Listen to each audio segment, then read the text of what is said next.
Hi, this is step 3. How do you set a goal and stay focused on that goal? Very simple. List out or identify every resource that is available to you. It's a very simple thing that so many people just put out of the blues. No, it doesn't matter. It does matter simply because everything you need should be identified. Let me give an instance. I want to study. As I'm sitting here before you, I am so unprepared. Now look at the things that I have. I've identified them as resources. I have a chair. I have a stapler in case I want to put some documents together. I have a book if I want to write. I have a lamp if I want to read. And then I have a cushion if I need to rest my back.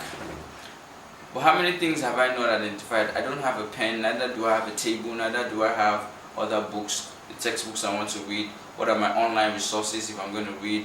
Where's the desk? There's so many things that I'm missing right now. And because of that, even if I want to study for the next 3 hours, I'm going to have to stand up, go down, get a pen. I'm going to have to stand up, walk around, get a table. I'm going to have to do so many things that would have distracted me. At the end of the day, you find that so much time has gone and you've achieved very little. So you see, timing is very key.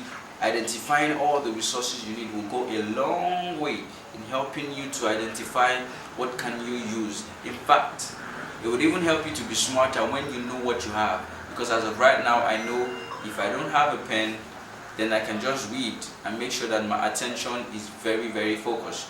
But I can also make sure at the same time that if I'm going to take a break, I can take a break and then bring in every other resource that is not available to me right now. It sounds stupid, but that is the smart way to go. Very simple, very easy. Step 3 is done. Watch out for step 4.